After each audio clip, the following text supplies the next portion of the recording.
the encoder. Here we are. Okay, let's rock and roll. Thank you, Matt. Yep. All right. I'm going to send the feed. Have a great show. Okay.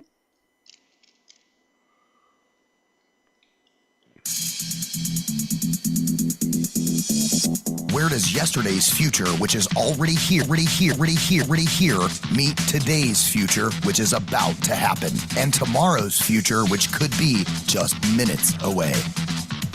Welcome to Technology Revolution, the future of now, where host Bonnie D. Graham asks savvy futurists for their predictions about the tech-driven trends that are shaping our future right now. Here's your host, who will take us into the future of now, Bonnie D. Graham. Bonnie D in the house. Thank you to the wonderful voice who introduces me, and a shout out to Matt Widener, our engineer at Voice America Business. We are live streaming. Panelists, please wave hello to LinkedIn. Come on, nice welcome. Hello to Facebook twice, 2 waves, and hello to YouTube. There we go. We're very global here.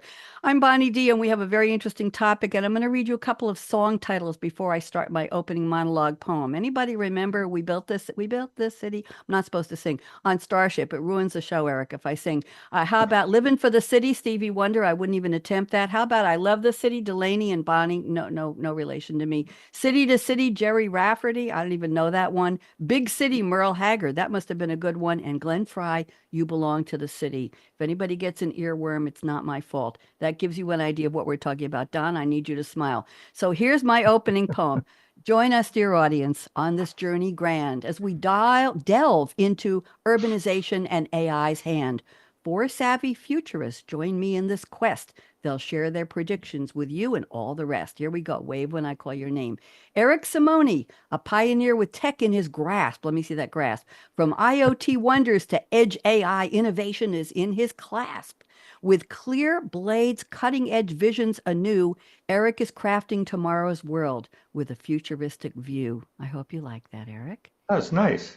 Good. I'm glad. Nice is good. Jennifer Sanders, newcomer, wave hello. A sharp visionary mind. In North Texas, smart city she has designed. From Dallas innovation to regions wide, Jennifer's building a future where AI and people co-reside. Hope you like that, Jennifer. We got a smile and a nod. Oh, we got a thumb up. That's good. We wait for that. Don DeLoach is here again and again and again. Rocket Wagon Ventures sparks. Turns IoT dreams into scalable marks. From deep tech classrooms to startup success, Don is navigating the future, driving progress, or as they say in Canada, progress. Welcome, Don. Welcome back. And Jeff DeCoux is with us, a proven leader in intelligent design. He's guiding the future for AI autonomy to align. From resilient infrastructure to intelligent zones, Jeff is paving the way for technology's new homes. It almost rhymes, zones and homes. You'll have to forgive me, Jeff. There you go. So with me, Bonnie D, on my Scarlett mic leading the way, insights will follow. The future of neighborhoods and tech we will soon know. Buckle up, watch, and listen for the next exciting hour as savvy insight-packed predictions bring us power. What'd y'all think? Pretty good? Pretty good. Very good. Pretty Fantastic. good. Fantastic. I'll take a fantastic. Yeah. Jennifer, you get the pop quiz because everybody else has been on before. I took everybody's bio, about 300 words. That's 3 times 4, 1,200 words, poured them into my good friend ChatGPT. I call it a she because she's my friend, my virtual assistant. And I said, write me a little verse for each of my guests based on their bios. She sent me the core. I reworked it a little bit. How long do you think it took for ChatGPT, once I hit submit, to send me back the core of that poem? What do you think? 17 seconds. Okay, you're off by a lot. Hate to tell you, it's about 2.5 seconds on a good day, 1.37 seconds on a better day. There you go. And then, of course, we can't calculate the human editing time. So happy to have you all here. Let's go around the table and get a real bio. Eric, you've been on recently. Don and Jeff, and Jennifer's new.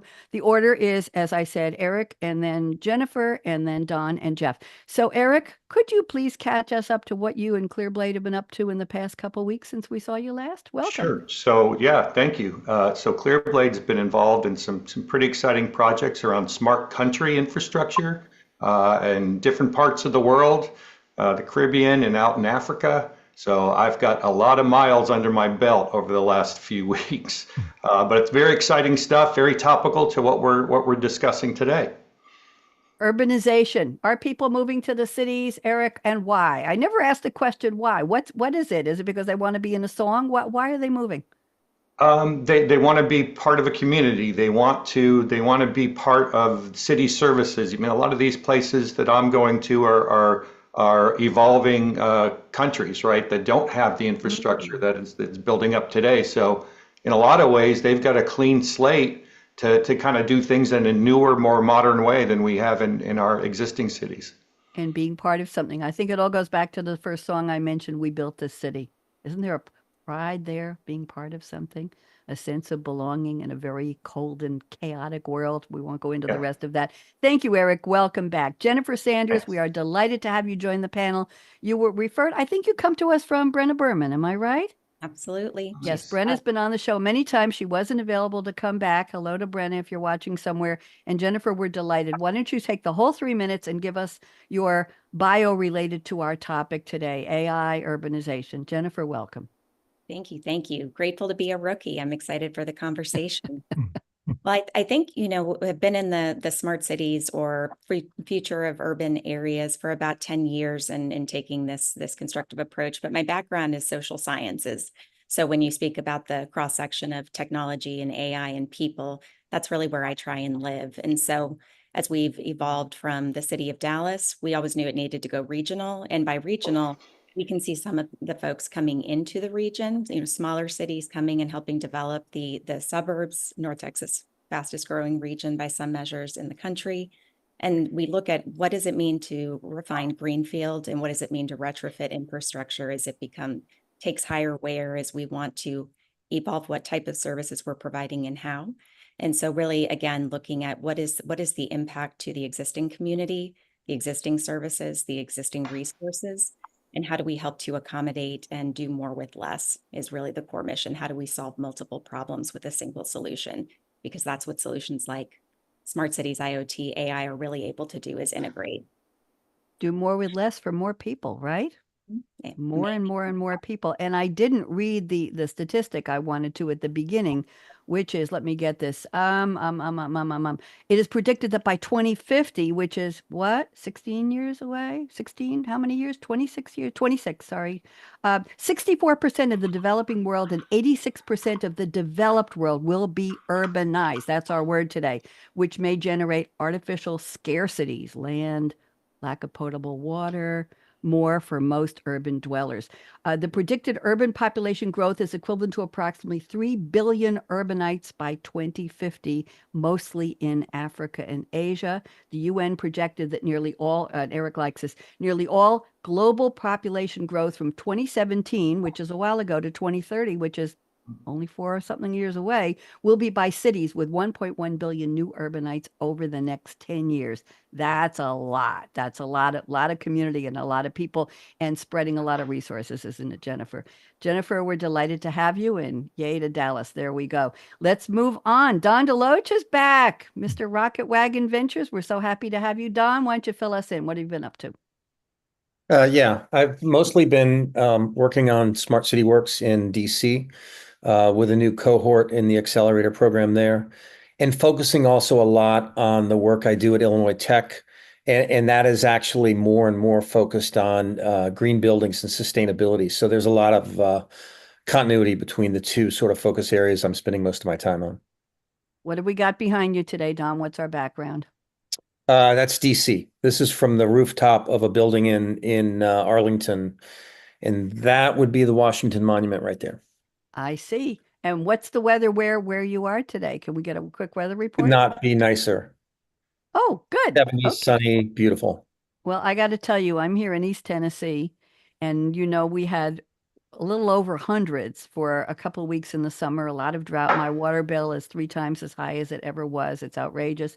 Paid it anyway. But, we just went down into pre-winter 2 weeks ago. At night, it's 38 degrees here. And it still goes up to 80 plus during the day. That sounds 40 like de- this. Unbelievable temperature spread. You don't even know what to wear. You open this fog outside in the morning, and then it clears, and you've got a beautiful sunny day, and then the front door is just blazing with heat, and then it goes down to almost freezing at night. Interesting. Okay. Thank you, Don. Welcome back. Jeff DeCoux, you're up. Talk to us. What's been going on with you? Still heavily focused on basically mobilizing all the infrastructure capital to underwrite intelligent infrastructure. So lined up as many billions of dollars as possible to be ready to underwrite not only projects in Texas, but nationally.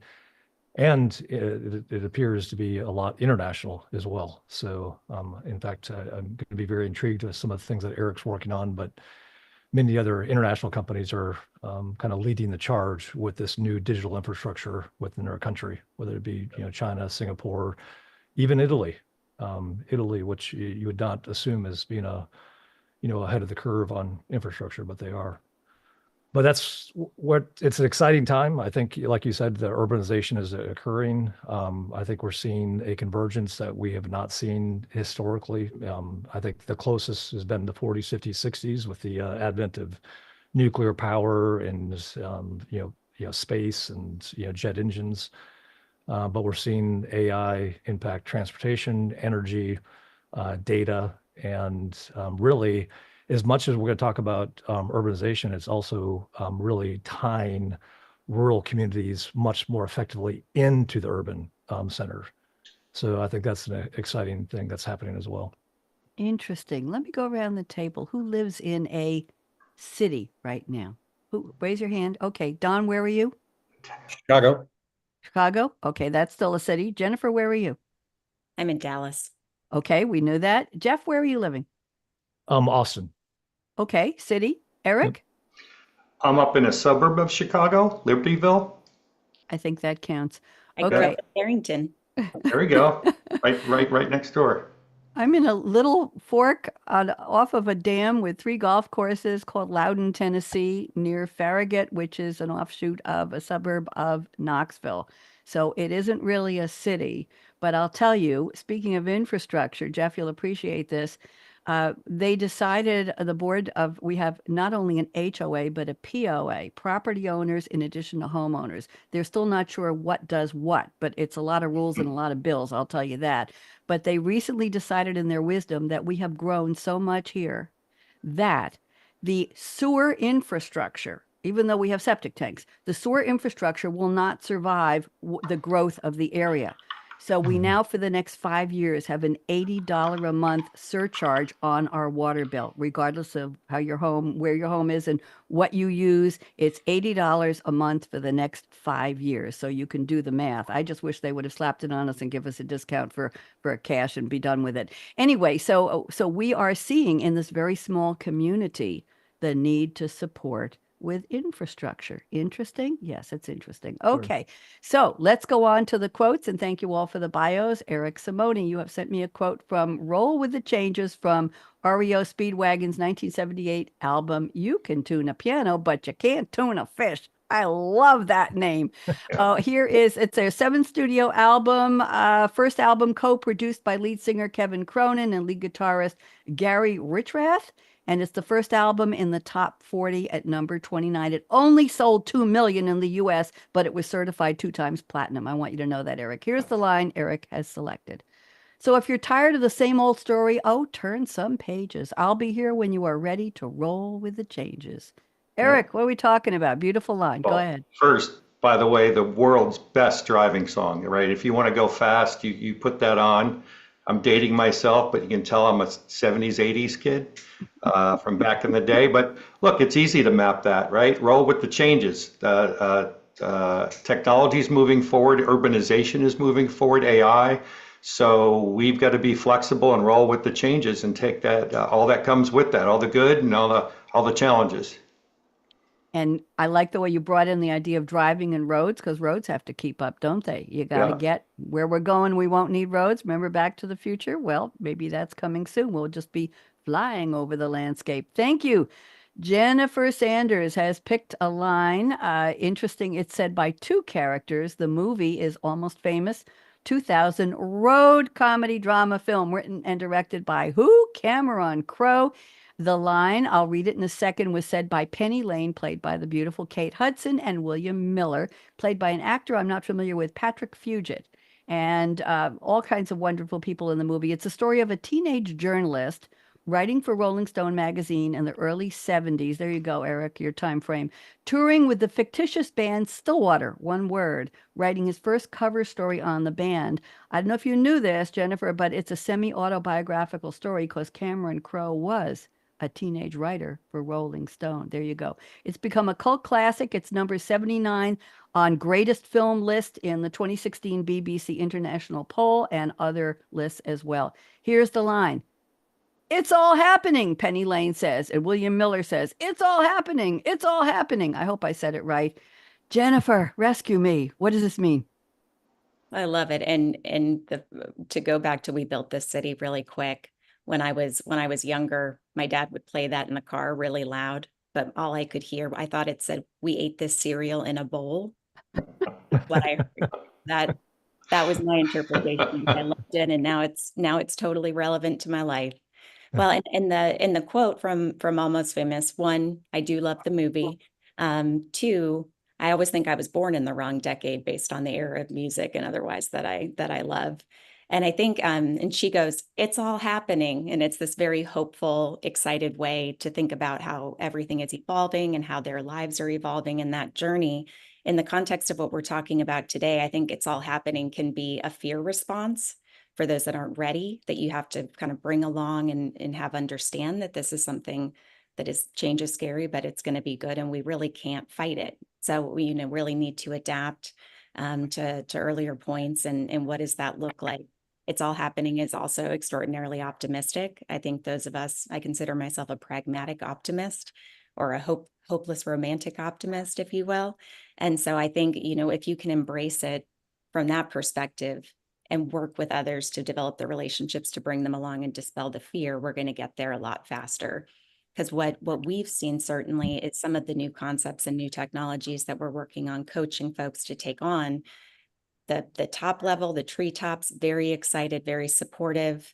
The frontline employees often are very excited. It's going to make their life easier. They hit KPIs faster with these new resources. But some of these concepts die in the middle management zone. And some of that is because they're approaching retirement. They don't want to do anything different. They know how it is. But when you're looking at, across an organization, looking at it's all happening and moving toward that, sometimes you got to pay more attention to that layer of an organization who often get lost. So it's all happening. And how do we bring people along with that? Thank you. And it brings to my Very good. mind BTOs, you ain't seen nothing yet. Love it. Love it. Right? There you go. I have a list of about 200 quotes I've selected. Don, I think I sent you about 50 of those to spark some imagination. Yeah, I take the best of the quotes from my guests and I put them in a draft list in my email so I can grab them. But this one is going on the list, Jennifer. You've just made the list. I want you to know. Don DeLoach, we have an iconic quote. This is from Dorothy Gale. I don't know if everybody knows the last name of the character played by Judy Garland. Of course, 1939 musical fantasy film, The Wizard of Oz, produced by MGM, and it was an adaptation of L. Frank Baum's 1900 children's fantasy novel, The Wonderful Wizard of Oz. The film was primarily directed by Victor Fleming, but he left because Gone with the Wind was in trouble and he went over there to the other movie lot to take care of that one. Very, very interesting. It was characterized by the use of Technicolor, which was a big deal back in the day. Fantasy storytelling, a musical score, and memorable characters. And the TV broadcast in 1956, the premiere on CBS, was the most seen film on TV in music history. Wanted you to know it was one of the first films selected by the U.S. National Film Registry Library of Congress for preservation. Here's the line. We all know this one. Toto, I have a feeling we're not in Kansas anymore. Okay, Don, where's Kansas? Go ahead. Well, first of all, I want to make a comment on what you said. I think it's probably worth doing kind of my own self-check when somebody sends me 50 quotes to spark my imagination. Maybe my imagination is failing at this point, but thank you for that. You're welcome. You've been on the show so many times. I wanted to give you a boost because it's like, how many quotes do I have to send this woman? Okay, go ahead, Don. So the we're not in Kansas anymore, kind of a statement of the obvious.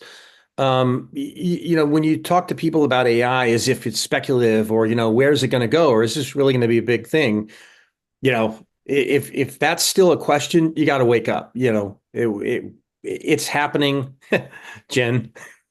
Um, and it's time to contemplate how it's going to impact you now and in the future. I mean, there's so much good work being done around this. I think some of the McKinsey work around where, projecting where some of these um, efforts are going are worth looking at. But fundamentally, for people running businesses, for people running, government, for people running, anything, you got to take this seriously, up to and including some of the artifacts that it brings to bear. Things like security, how files are stored, how they're used, the likelihood of getting accurate results versus hallucinations. All of these things are now something we all have to reckon with. Whether we want to believe it or not, we have to. Thank you very much. Very thoughtful, Don, and I appreciate that. Let's go to Jeff's quote. Jeff said to quote from Gandalf, "The Wizard," played by Ian McKellen, The Lord of the Rings, The Fellowship of the Ring, 2001, the first of the series of 3 epic fantasy adventure films based on the novel by J.R.R. Tolkien. And let's see what we've got here. Lord of the Rings is widely regarded as one of the greatest and most influential film series ever made. One of the highest grossing series of all times, only $2.991 billion worldwide box office. It won 17 out of its 30 Oscar award nominations. There we go. Here's the line Gandalf says, and I have no idea what he sounds like. Jeff, you can help me with that. All we have to do is to decide what to do with the time that is given to us. Jeff, what's going on? Well, I think it's a reflection of everything that everybody's already talked about. Is we're talking about infrastructure, and you're talking about water infrastructure in Tennessee as an example. If it was not for the bold leadership of our grandparents in the 40s, 50s, and 60s, we would not have the America we have today. And we have such an incredible opportunity with all these convergences of energy, transportation, and technology and AI. And I can quite honestly say the US is sitting on our ass. And we have a lot of need of leaders to step forward and say, we've got to get out there and build.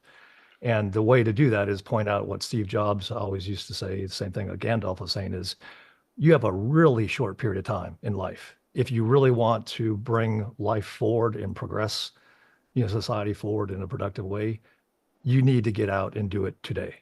And that's kind of where that quote comes in for me. There you go. Thank you very much. Thank you all for doing the work on bringing me some interesting quotes. Always appreciated. Okay, let's go to our predictions round. Eric, Simone, I have picked your prediction number 2 for this part 2 show. And let me read a little bit and then you can expand it. And panelists, remember, if you want to comment on what Eric says, just wiggle one of your polite fingers at me and I'll be glad to put you on speaker view, or we'll stay on gallery and have a conversation. And that's what we look forward to here. So Eric says citizen engagement. He predicts AI will enhance citizen engagement through smart applications. I like the word smart, that provide real-time information, gather feedback, offer personalized services, improving the overall quality of life in urban areas. So we're talking about urbanization. This all sounds good to me. Eric, talk. So we have to remember, like, as a technologist, that why do we do these things? And it's all about the citizens. It's all about the people, right? So that can't get lost. So there are a myriad of things that can make citizens' lives better in these urban areas. Infrastructure services, so transportation, utilities, public safety, environment, things like adjusting traffic lights to improve traffic flow, route optimization, safe walking routes, more efficient driverless mobility. Even, look, my alma mater, Purdue, has developed smart concrete, which can sense road traffic and degradation. Things like always-on wireless connectivity everywhere, right? That will be coming with the help of AI. Repairs and maintenance, our roadways and our buildings and our bridges and our electrical will all be automated via drone. Some of this is happening today, obviously. Rail optimization, we do a lot of work in rail, so more efficient rail travel, safer rail infrastructure, faster, quieter, more efficient. Energy management, we've all talked about energy. Look, the way that the profile is changing, but with electric vehicles and renewable energy, we'll start to optimize this. Our smart grids will leverage AI. Water infrastructure, Jeff mentioned this, quality monitoring of water, recycling of water. So overall, I love the category of intelligent infrastructure because everything will be connected and we'll be using all this data to drive AI, right? So if you look at what we've done with AI up to now, we've scraped lots of internet data, lots of human generated data, but what we really have to get to is all the machine data, because that is the single source of truth, is the machine data. And we take some of the biases out of the human generated data. And so that's going to be the next movement for the next 10, 20 years, is capturing all this data and driving all this innovation. Citizen services, right? You could think of basic things like emergency public events, delivering maps, automated delivery of goods. You know, I'm sure Jeff has seen this in some of the plans with automated drone delivery and vehicle delivery, smart garbage collection. One that I really like that I'm working with a group of artists on is urban experiences. So not just the boring, but art, music, culture, shared connected community experiences where you have music and lights and people's emotions are kind of part of a community. There's lots of talk about this with some professors that write about things like co-cities. Dr. Sheila Foster, we're working with her. That stuff's really exciting because you bring art and music into it, not just infrastructure and the rest of it. So business services, enabling business training, so much of this that can be done. And I'm just excited to even be a small part of how you connect a city, how you connect a country and gather all this information. So intelligent infrastructure is really a movement across the world. And it's something that, you know, Jeff is working on in Texas, and I'm sure Jennifer's working on as well in Dallas. And Don has been working on with his cohort. So I've had the pleasure of talking to Don's class before, and it's exciting the stuff that people are coming up with. I like the word exciting. And when you mention music and lights, and it just brings that feeling of community, doesn't it? Of people Yeah. sharing, because music is our link. That's the rubber band that keeps us all together, I think. Go ahead around the table. Jennifer, did I see you raise your hand? Go. Yes, and you may have to cut me off. I can see where we could make this a 17-hour. I'll give you 3 minutes. Go ahead. Yeah. No, so much was struck in that discussion. But one of the things I always think about smart infrastructure is it's very rare that a citizen will be able to see it and they'll know that it's there. But what the point is that they recognize that their life is getting slightly better a little at a time. Maybe their commute is 5 minutes faster. They don't necessarily know why, but we know that all of these pieces that we're trying to put in place are part of that. And so I think the balance as it relates to the engagement is how do we make sure we communicate that from the standpoint of the investment that's made and understanding what that means to them is always something that's really important. If it's not filling potholes, we have to be a little more descriptive in the narrative and how we're talking to them. And I think with the public spaces and the art and the music, there are two projects I'm really proud of. We did a little while ago. One is developing a smart park, which replaced a parking lot in the downtown district. And it was part of our innovation district, which is our initial corridor. Anywho, but it was marketed in the RFP as a smart park.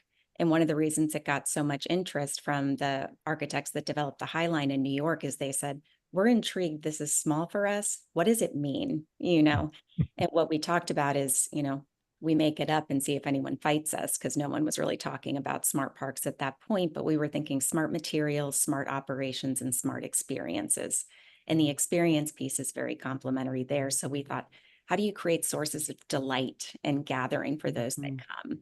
How are they getting the experience that wants them to continue coming together and have it evolve? So this innovation arcade is a whole gallery kind of concept within the park that has installations that can be changed out. That can be art, that could be new technology, startups being able to demonstrate and show it off. But the whole idea is, how do we make it more sustainable from a material standpoint? How is it easier for the parks department to keep up? They don't have enough people either. And how do we get people coming back? And the other piece that I'll say is there was an underpass that connects a district in downtown to the district where the American Airlines Center is, where the Stars and the Mavericks play. And if you went from one to the other walking, it was 5 minutes, or you get in your car, most people did, and you go and circle the block and you pay for parking and you're frustrated because they don't realize how easy that connection is, because it felt scary because that underpass was such a dark, unutilized space. And so we created these dynamic colored arches, the ones that can change color, be themed. And we wanted to create a destination that more people were drawn to, and lighting it up in that way made it feel safer. And we saw pedestrian traffic previous 6 months to the following 6 months go up 27%. And so we really believe that activation of spaces and that creation using art and technology and lighting really does create a new sense of movement within the urban core. Thank you, Jennifer. Lovely examples. I'll say something after Don. Don, go ahead. Yeah, I'm going to try to maybe bridge Eric and Jennifer a little bit here.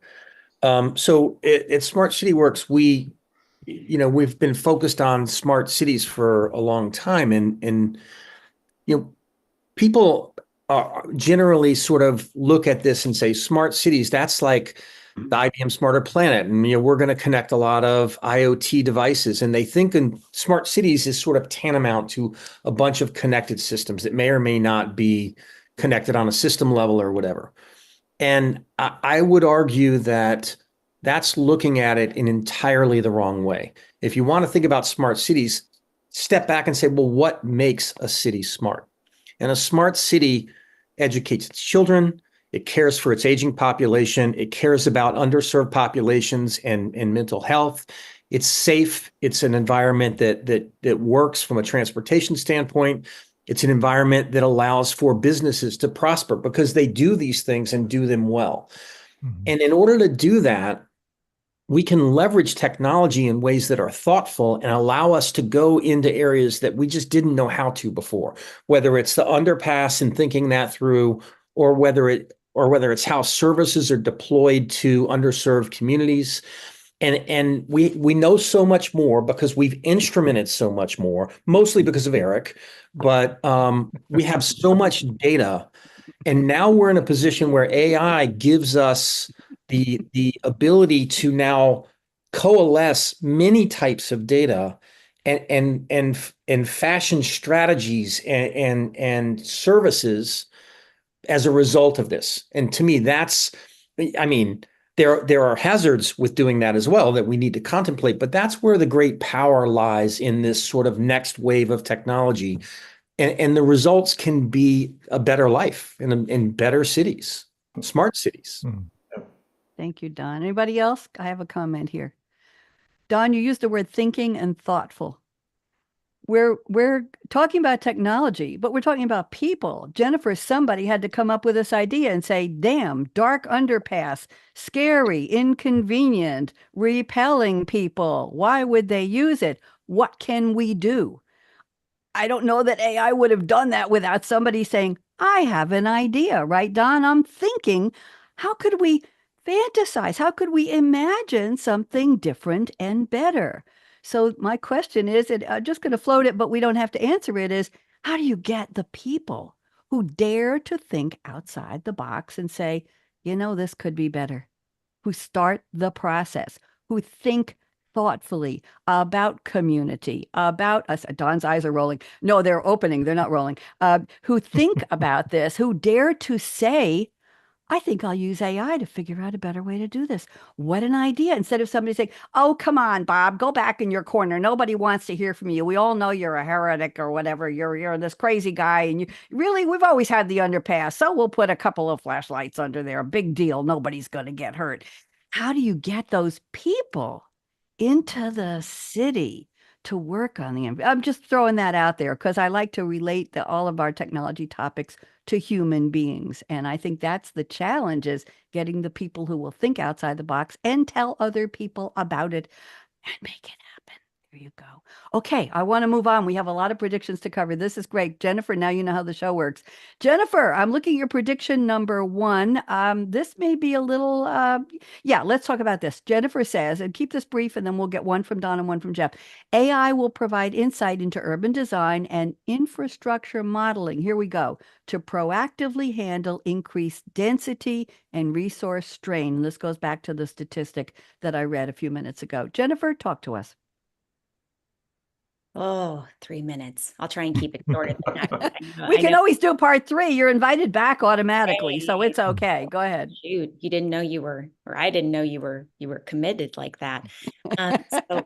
So I think, similarly in continuing the conversation, we have to look at what's being impacted and who's being left behind, as well, when we think about the modeling of what that means. There's an example from an economic development organization in Florida that's been using AI to work with recruitment efforts. So they're modeling out what can be done, what would this look like, and working with the cities already to say, here's what we need to be thinking about: more road infrastructure. Where does fiber need to extend to be able to accommodate the needs of that business?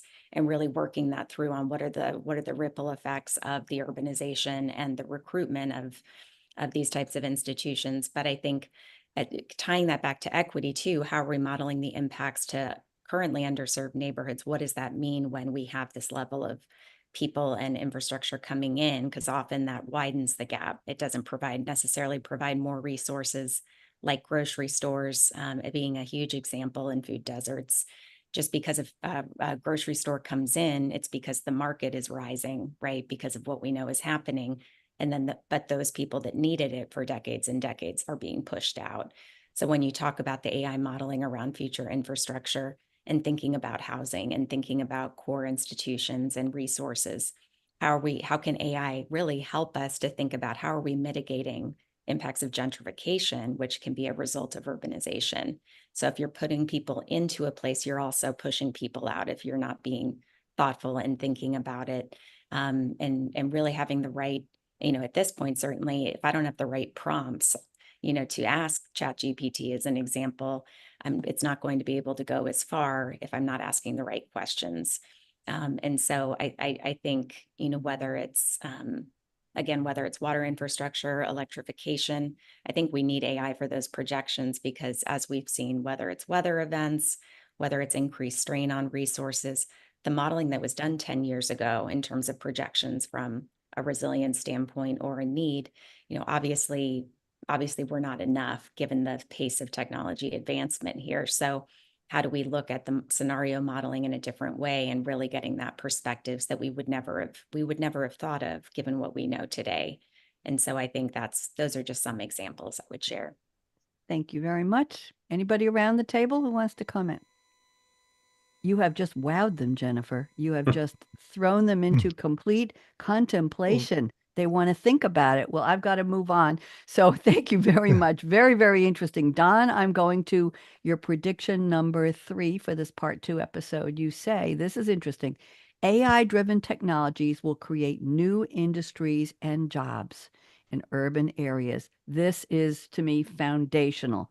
People need to afford to live somewhere. Don, talk to us. Give us optimism, please. Yeah. I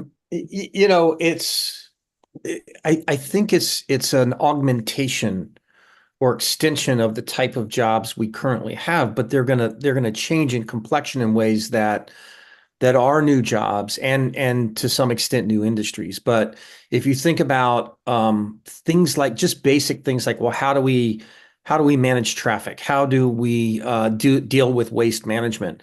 The roles in those organizations are going to change because people are going to be tasked with using AI and figuring out how do we then take the things that we're able to do now that we weren't able to do before and utilize them.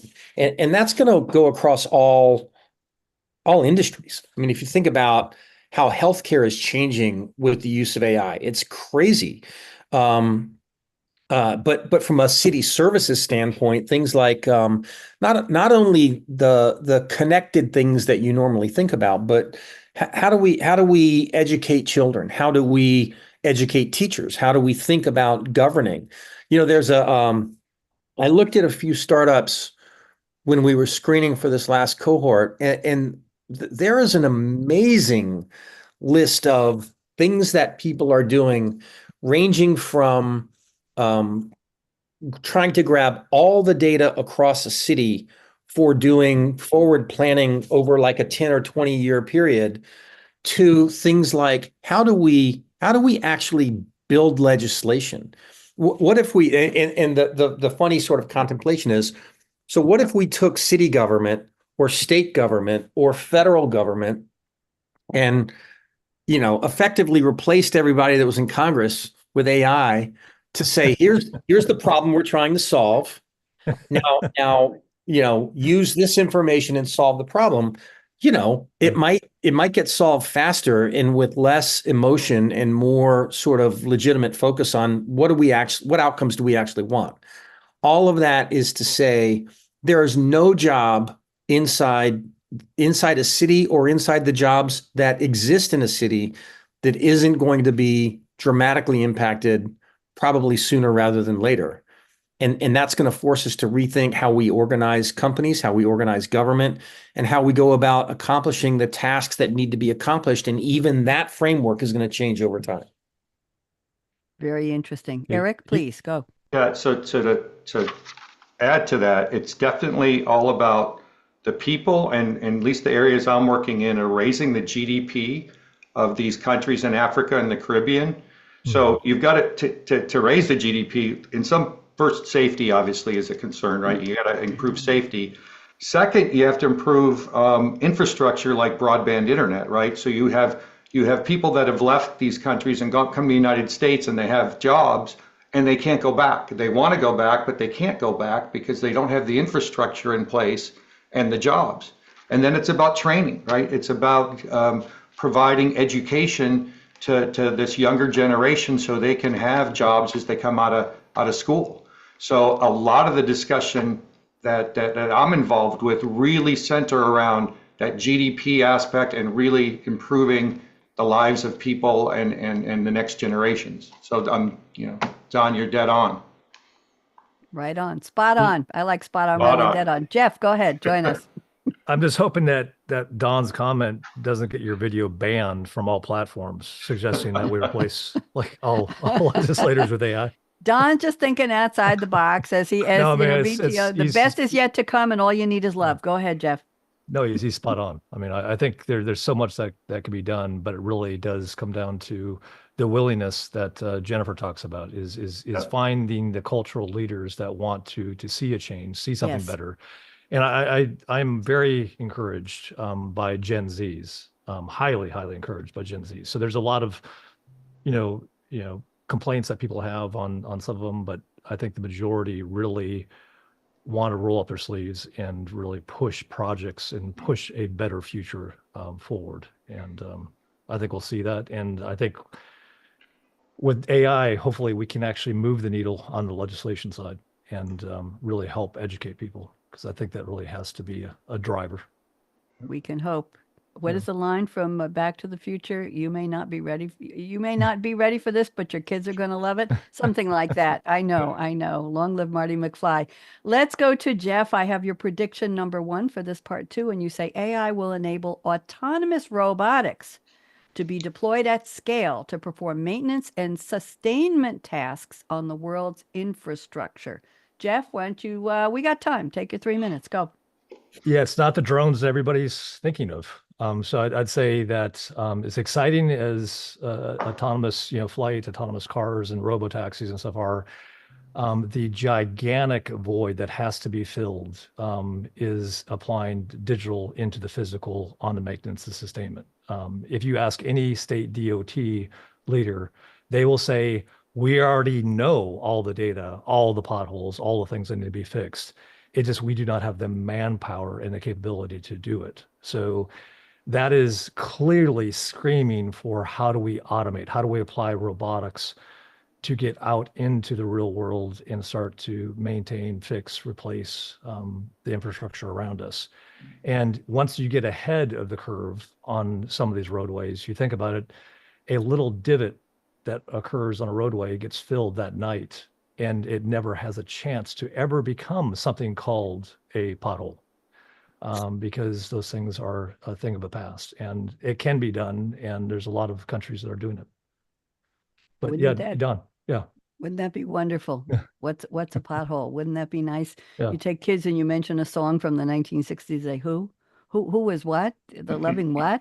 The loving Talking what? about I was in Dallas, just so you know, I have experienced a pothole for the first time that was so bad it blew out on a Audi. It blew out the struts on the Audi, and I was like, I didn't know that was a thing, and it was basically just a pothole. It did happen immediately. It basically slowly created a leak, but then it just the struts failed because of that that little tiny hole. And So, do we have a marker on the road that says this was Jeff's Audi's pothole? the And death, yeah. we need to warn people. We really Yeah. do. There needs to be an AI flash Yeah. up on your car radio Yeah. or on your antenna. Jeff was Exactly. here. Jeff was here. Okay. Well, I know Eric Simone's sensor is supposed to be there, but it wasn't. It didn't warn us. Yeah. Eric, it's your problem. It's not your fault. Anybody else have anything? I'm waiting for Jeff to get the financing. Then we're done. That's a whole other show. Exactly. That's a whole other show. Yeah. I want to squeeze in one more prediction, and this one is from Jennifer, and I like this. She's the newcomer, so I'm honoring her with two predictions today. Jennifer says, and listen to this, AI training. Did we talk about this? No. AI training will become a recurring internal practice to keep teams apace with how to fully leverage and how to use caution, evolving tools. Okay, let's go with that for a couple minutes, and I want everybody to please comment around the table. And we've got a few minutes left, but not much. Jennifer, go. No, I keep thinking about how AI training is going to be the new cybersecurity training. There's recurring, it's required. Probably there's certificates, obviously, and compliance associated with it. But I just think it's critical, but I don't think there's been a mastery of what does that curriculum look like? How do we do that? Which guardrails or which risks do we focus on in order for teams for it to be palatable, or for it to be, how do we make it comprehensible enough and bite-sized enough that we can ease folks in? And so I often look at things like if you're starting with a chatbot, what are the risks of that in terms of how you're interpreting it? Do we have enough information to have taught that internal chatbot as our foundational data quality and integration? And so I think as we go through time, who's going to be the one that's going to lead in providing that insight into what that curriculum needs to look like? And like most things, it's going to come from the private sector. It's going to come from the university system in terms of the learning styles and whatnot. And something that I read recently that's interesting within the professional, like the executive coaching space, is incorporating expertise in AI and how that's going to impact their leadership styles, how that's going to impact their teams. And it hadn't occurred to me, that's again another left brain, right brain kind of service area in terms of how that coaching is being structured. And so I'll stop there because we're running out of time. Interesting. We have a few more minutes. Let's go around the table. AI training. Eric, any thoughts on that?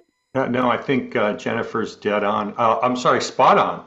But and of course, there's lots of training out there, lots of kind of ad hoc training. But I think bringing that together in context with the universities for sure and the corporations, that's the next step to really automate that. Bringing the people in and teaching them how to use it. Don, what do you think about this? Good. You're an instructor.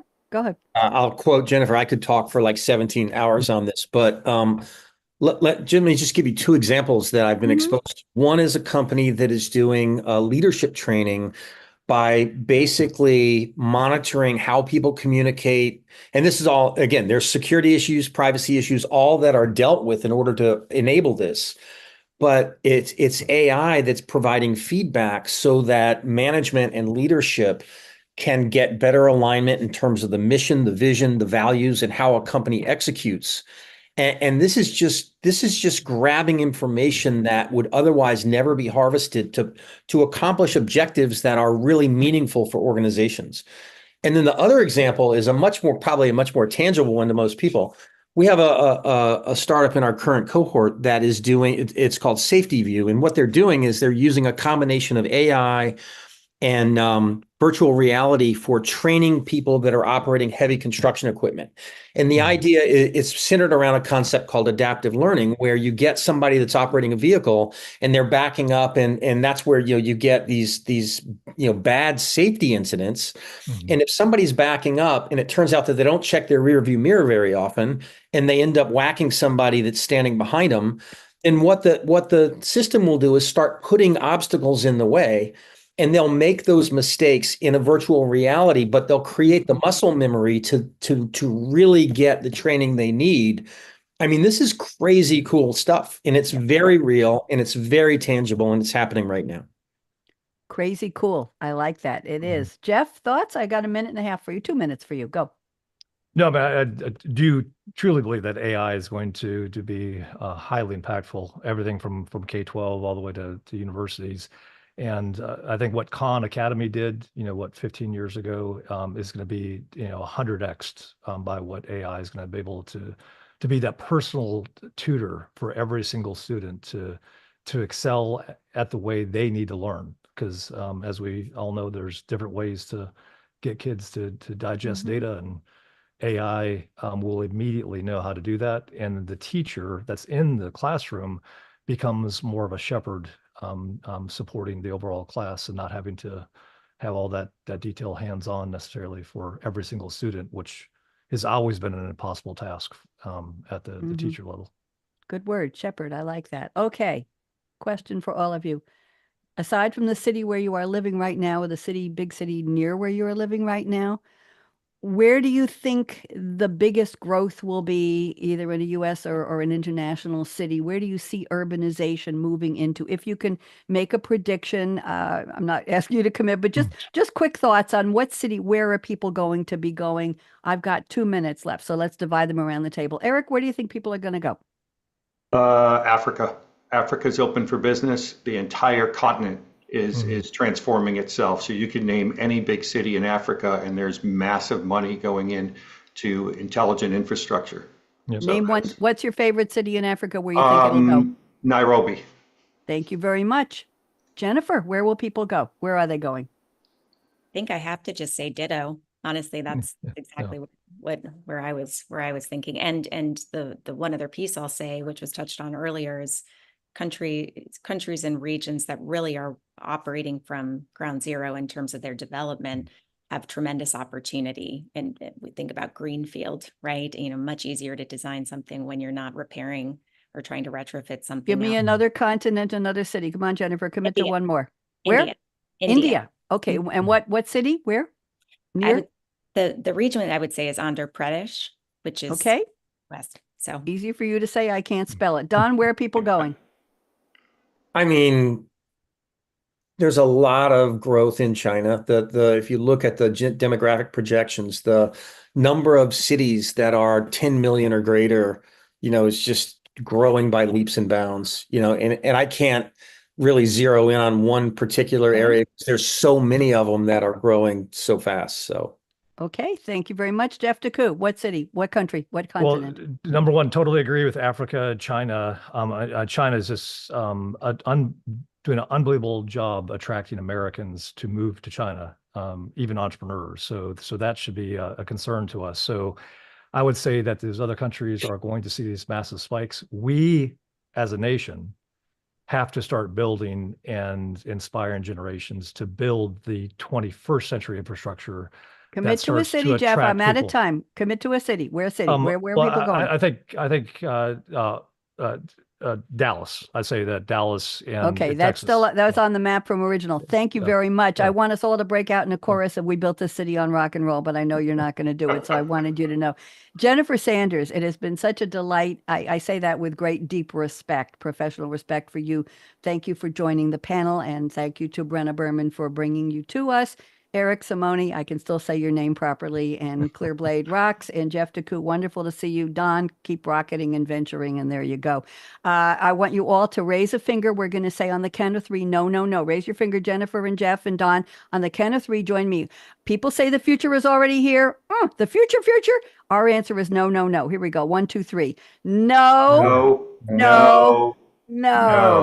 That was a little lackluster. Anyway, That's future was when I was thinking about asking you that question. It hasn't happened. It's gone. It's gone. Yeah. The next question hasn't. We're going to talk about the future and we're going to make it a better one. If you'll want to come back for a part 3, there's so much more to talk about. It would be February. So I'll stay in touch with all of you. And Bonnie D saying thank you to our viewers on LinkedIn, on Facebook, on YouTube. Thank you to our Voice America Business viewers. Thank you to Matt and possibly Jordan at Voice America for being my engineer. Everybody wave goodbye. Bonnie D. Great job. signing off. All right. Thanks, Bye-bye. thanks, Bonnie. Thanks, Don't folks. go away. Don't go away. How we doing? Matt, Jordan, who we got?